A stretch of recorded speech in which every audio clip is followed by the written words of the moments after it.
আসসালামু আলাইকুম। শ্রদ্ধেয় মুস্তাফা জামান আব্বাসী, আসলে সবাই বলে গেছেন যে তিনি আমাকেই বেশি ভালোবাসতেন। একই কথা আমারই। আমি খুব আবেগপ্রবণ হয়ে যাচ্ছি।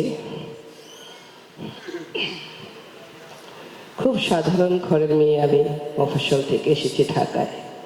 আমার কোনো বড় পরিচয় যে আমি অমুকের মেয়ে, অমুকের নাতনি, অমুক কিছু হই, শুধু কবিতা পড়ে আমি ঢাকায় আপনাদের সামনে আসতে পেরেছি, আপনাদের ভালোবাসা পেয়েছি।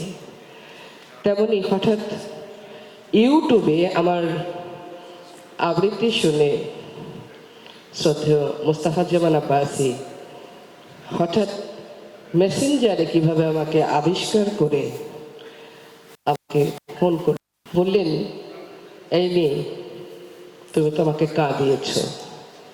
আমি তো ভয়ে জড়সড় হয়ে গেছি। এরকম একজন মানুষ আমার কি করে স্পর্ধা হয় তাকে আমি কাঁদাবো? বললেন, অনেক দিন পর নজরুলের আমার কৈফিয়ত কবিতাটি আমি ইউটিউবে শুনেছি তোমার কণ্ঠে, একে ওকে জিজ্ঞেস করেছি, তোমার ফোন নাম্বার সংগ্রহ করার চেষ্টা করেছি, কিন্তু আস্তে আস্তে সার্চ দিতে দিতে আমি তোমাকে ফেসবুকে পেয়ে গেলাম। সেই সুবাদে আমাকে তুমি মাফ করবে, আমি তোমাকে মেসেঞ্জারে হঠাৎ করে কল দিলাম। আমি বললাম, আমার পরম সৌভাগ্য, আমি আজকে মাটিতে আছি না আকাশে আছি, কোথায় আছি আমি বলতে পারবো না। আমার এত সৌভাগ্য হলো। সেই থেকে তিনি আমাকে বললেন, আজ থেকে তুমি আমার মা, তোমাকে আমি মা ডাকলাম। তারপর থেকে তাকে আমি সবসময় ফেসবুকে লিখলে বা যেখানে কথা বলেছি, আমার তো একটিমাত্র সন্তান, আমার একমাত্র পুত্র সন্তান আছে। আমি শ্রদ্ধেয় মুস্তাফা জামান আব্বাসীকে বলতাম, তিনি আমার বড় ছেলে। হয়তো আমার নিজের ছেলে একটু কষ্ট পেত, কিন্তু তারপরে বাচ্চা মানুষ তো আমি বলতাম যে উনি আমার বড় ছেলে। যাই হোক, লাস্ট মোমেন্টে তিনি যখন অসুস্থ ছিলেন, আগে তো কখনো তার বাসায় বাড়িতে আমার যাওয়া আসা ছিল না, আমি চিন্তা ভাবনা বললাম তো আমি খুব সাধারণ। তো হঠাৎ আরেকদিন ফোন করে বলছে, মা, এই শেষ মুহূর্তে হয়তো আমি আর বের হতে পারবো না, তুমি আমাকে দেখতে এলে না একদিনও? তা বললাম, বাবা, আমি তো আপনার বাসার অ্যাড্রেসও জানি না, আমার এত দুঃসাহস নেই আপনার বাসায় যাব। বলে, তুমি আমার মা, তুমি আসবে না? তখন আমি অ্যাড্রেস নিলাম। আমি পরের দিন ছুটে গেলাম একটা কাঁচা ফুলের তোড়া নিয়ে। গেটে তো আমাকে কেউ চিনে না, অনেকক্ষণ আপনাকে চিনি না। তারপর উনি এখন ঘুমোচ্ছেন, পারমিশন নেই, অসুস্থ মুহূর্তে কাউকে আমরা ওনার সঙ্গে দেখা করতে দেই না। তা আমি ওয়েট করছি, উনি ঘুম থেকে উঠলে শুধু বলবেন, সীমা এসেছে। সত্যি সত্যি আমি গেটে অনেকক্ষণ অপেক্ষা করেছি। তারপর গিয়েছি, ওনাকে ফোনে ধরিয়ে দিয়েছেন। তখন উনি, তুমি কতক্ষণ এসেছো মা? কেউ আমাকে বলেনি কেন? আমাকে ঘুম থেকে জাগায়নি কেন? আমাকে বলা উচিত ছিল। আমি বলছি, বাবা, আসলে আপনি তো অসুস্থ, আপনার ভালোর জন্যই কেউ ডাকে, এতে আমার কোনো অসুবিধা হয়নি, আমি আপনাকে একটু দেখতে চাই। তারপরে তাকে একটা করে এসে আমাকে নিয়ে গেলেন। যাই হোক, আমি কবিতা আবৃত্তি করবার কথা আমি এতক্ষণ শুনছিলাম, আমি খুবই স্মৃতিচারণ করছিলাম। তিনি আমার সৌভাগ্য যে আমার আবৃত্তি নিয়ে তিনি বাংলাদেশের দৈনিক সংবাদপত্রে একবার মানব জামিনে, একবার জনকণ্ঠে আমার আবৃত্তি সম্পর্কে উনি মন্তব্য করে লিখেছিলেন।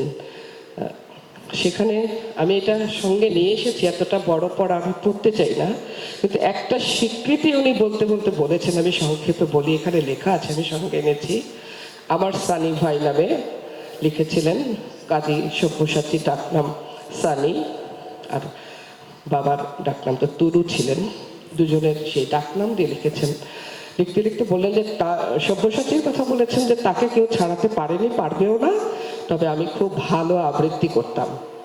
মানে এতক্ষণ তার সর্বগুণের কথা বলা হয়েছে, যেহেতু আমি আবৃত্তি শিল্পী, আমি নিজেও স্বীকার করি উনি অনেক বড় মাপের একজন আবৃত্তি শিল্পী ছিলেন। নিজেই বলেছেন যে আমি বাংলা একাডেমিতে একবার বিদ্রোহী কবিতা পড়ে ফার্স্ট হয়েছিলাম। তবে আমি প্রথম মানি আমার ভাই সানি ভাইকে, এবং সেকেন্ডলি আমি, আর অনেক দিন পর আমি কাজী নজরুল ইসলামের কবিতার আবৃত্তি শুনলাম, সে হচ্ছে সীমা ইসলাম। আমি বলে গেলাম সে কাজী সব্যসাচীর যোগ্য উত্তরাধিকারিণী, এখানে লেখা রয়েছে। যাই হোক, আমি তার আত্মার মাগফিরাত কামনা করে তিনি বেহেশতবাসী হন, সেই খোদা তাআলার কাছে আমি সেই দোয়া করছি। আমি প্রথমে ওনার লেখা ছোট একটি কবিতা, তারপর যেই কবিতাটি নিয়ে লিখেছিলেন আমি সেই আমার প্রিয় কবি, জাতীয় কবি কাজী নজরুল ইসলামের আমার কৈফিয়ত কবিতাটি পড়ব। ভালোবাসার মতোই ঝরে পড়ে আমার কবিতা কোনো এক স্বর্গকোণ থেকে, ফোঁটা ফোঁটা করুণা বৃষ্টির মতো। ভালো লাগে যখন হৃদয়ের এক কোণে বৃষ্টি হয়, চোখে তার স্পর্শ।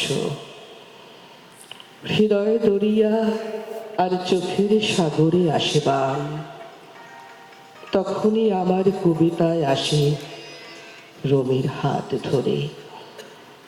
মাওলানা আমাকে ডাকে অবিরাম, অবিরাম শুনি তার ডাক, এসো এসো আমার সুরের বাউল, আমার ঢেউয়ে এসো, ঘূর্ণিতে এসো, তোমার উদাত্ত কণ্ঠ নিয়ে শোনাও আমাকে রাসূলের গান, শোনাও আমাকে রবের আনন্দ গীতি, শোনাও আমাকে বাংলার রবি সূর্যের গান।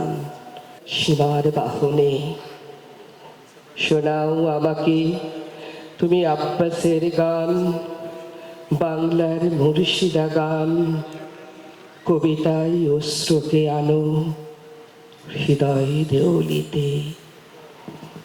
এটি আমার বাবা মানে বড় ছেলে কবি আব্বাস সুলতান মুস্তফা জামান আব্বাসের লেখা। এবার জাতীয় কবি কাজী নজরুল ইসলামের যে কবিতাটি উনি শুনে আমাকে ফোন করেছিলেন। বর্তমানের কবি আমি ভাই, ভবিষ্যতের নই নবী, কবি ও অকবি যাহা বলো মোরে, মুখ বুঁজে তাই শৈশবী। কেহ বলে তুমি ভবিষ্যতে যে ঠাঁই পাবে কবি ভবির সাথে হে, যেমন বেরোয় রবির হাতে সে চিরকেলে বাণী কই কবি। দোষিছে সবাই আমি তবু গাই শুধু প্রভাতের ভৈরবী। কবি বন্ধুরা হতাশ হইয়া মোর লেখা পড়ে শ্বাস ফেলে বলে, কেজো ক্রমে হচ্ছে অকেজো পলিটিক্সের পাশ ঠেলে। পড়ে না কো বই, বয়ে গেছে ওটা। কেহ বলে বউয়ে গেলি আছে গোটা। কেহ বলে মাটি হলো হয়ে মোটা, জেলে বসে শুধু তাস খেলে। কেহ বলে তুই জেলে ছেলে ভালো, ফের যেন তুই যাস জেলে। গুরুকণ তুই করেছিস শুরু, তলোয়ার দিয়ে দাড়ি চাচা। প্রতি শনিবারই চিঠিতে প্রেয়সী গালি দেন, তুমি হাড়ি চাচা। আমি বলি প্রিয়ে হাটে ভাঙি হাড়ি, অমনি বন্ধ চিঠি তাড়াতাড়ি। সব ছেড়ে দিয়ে করিলাম বিয়ে, হিন্দুরা কন আরে চাচা। জবন্না আমি কাফের ভাবিয়া খুঁজি টিকি দাড়ি নারী কাছা। মৌলভী যত মৌলবী আর মোল্লারা কন হাত নেবে, দেব দেবিলাম মুখে আনে সবে দাও পাজি তার চাপ মেরে। ফতোয়া দিলাম কাফের কাজিও, যদিও শহীদ হইতে রাজিও। আমপারা পরা হাম্বরা মোরা এখনো বেড়াই ভাত মেরে। হিন্দুরা ভাবে পারসি শব্দে কবিতা লেখে ও পাক নেড়ে। অনকোরা যত নন ভায়োলেন্ট, ননকোর দল নন খুশি। ভায়োলেন্সের ভায়োলিন নাকি আমি বিপ্লবী মন্তসী। ওটা অহিংস বিপ্লবী ভাবে নয়, চরকার গানে কেন গাবে। গোড়ারাম ভাবে নাস্তিক আমি, পাতিরাম ভাবে কনফুসি, স্বরাজিরা ভাবে নারাজি, নারাজেরা ভাবে তাহাদের অঙ্কুশী, নর ভাবে আমি বড় নারী ঘেঁষা, নারী ভাবে নারী বিদ্বেষী। বিলেত ফেরনি প্রবাসী বন্ধুগণ, এই তব বিদ্যে, ছি! ভক্তরা বলে নবযুগ রবি, যুগের না হই হুযুগের কবি।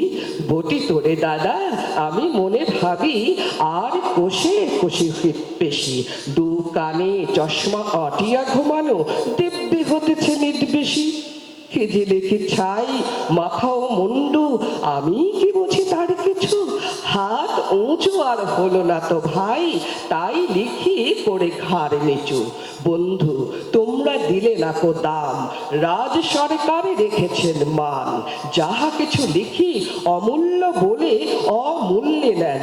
আর কিছু শুনেছ কি? হু হু ফিরেছে রাজার প্রহরী সদাই কার পিছু। বন্ধু তুমি তো আমায় দেখেছ আমার মনের মন্দিরে, হাড় কালি হলো শ্মশাতে নাড়িল, তবু পোড়া মনো মন্দিরে। যতবার বাঁধে ছেড়ে সে শিকল, মেরে মেরে তারে করিল বিকল। তবু যদি কথা শুনে সে পাগল, মানিল না রবি গাম্ভীরে। হঠাৎ জাগিয়া বাঘ খোঁজে ফেরে, নিশার আধারে বঞ্চিরে। আমি বলি ওরে কথা শোন খ্যাপা, দিব্যি আছিস খোশহালে, প্রায় হাফ নেতা হয়ে উঠেছিস, এবার এটাও ফসকালে। ফুল নেতার হবি নিজে হায়, বক্তৃতা দিয়া কাঁদিতে সভায়। গোড়াই লঙ্কা পকেটেতে বোকা, এই বেলা ঢোকা সেই তালে নিস্তর ফুটো ঘরেটাও চেয়ে নয় পস্তা বিশেষ কালে। বোঝে না খুঁজে সে চারণের বেশে, ফিরে দেশে দেশে গান গেয়ে। গান শুনে সবে ভাবে ভাবনা কি দিন যাবে এবে পান খেয়ে। রবে না কো ম্যালেরিয়া মহামারী, স্বরাজ আসিছে চড়ে জুড়ে গাড়ি। চাঁদা চাই তারা ক্ষুধার অন্ন এনে দেয়, কাঁদে ছেলে মেয়ে। মাতা কয় ওরে চুপ হতভাগা, স্বরাজ আসিছে দেখছি। ক্ষুধা তোর শিশু চায় না স্বরাজ, চায় দুটো ভাত একটু নুন। বেলা বয়ে যায় খাইনি কো বাছা, কচি পেটে তার জলে আগুন। কেঁদে ছুটে আসি পাগলের প্রায়, স্বরাজের নেশা কোথা ছুটে যায়। কেঁদে বলি ওগো ভগবান তুমি আজিও আছো কি? কালিও চুল কেন ওঠে না কো তাহাদের গালে, যারা খায় এই শিশুর খুন। আমরা তো জানি স্বরাজ আনাতিপূর্ণ বার্তাকে এনেছি খাস, কত শত কোটি ক্ষুধিত শিশুর ক্ষুধা নিয়ারিয়া কারিয়া গ্রাস। এলো কোটি টাকা, এলো না স্বরাজ। টাকা দিতে ডারে ভুখারি সমাজ, মার বুক হতে ছেলে কেড়ে খায়। মোরা বলি বাঘ খাও গে ঘাস, হেরেনু জননী মাগেছে ভিক্ষা, ঢেকে রেখে ঘরে ছেলের লাশ। বন্ধু গো আর বলিতে পারি না, বড় বিষ জ্বালা এই বুকে। দেখিয়া শুনিয়া খেপিয়া গিয়াছি, তাই যাহা আসে রবি মুখে। রক্ত ঝরাতে পারি না তো একা, তাই লিখে যাই রক্ত লেখা। বড় কথা বড় ভাব আসে না কো মাথায় বন্ধু, বড় দুঃখে আমার কাব্য তোমরা লিখিও বন্ধু। যাহারা আছো সুখে পরোয়া করি না, বাঁচি বা না বাঁচি যুগের হুজুগ কেটে গেলে। মাথার উপরে জ্বলেছেন রবি, রয়েছে সোনার শত ছেলে। প্রার্থনা করো যারা কেড়ে খায় ৩৩ কোটি মুখের গ্রাস, যেন লেখা হয় আমার রক্ত লেখায় তাদের সর্বনাশ, তাদের সর্বনাশ, তাদের সর্বনাশ।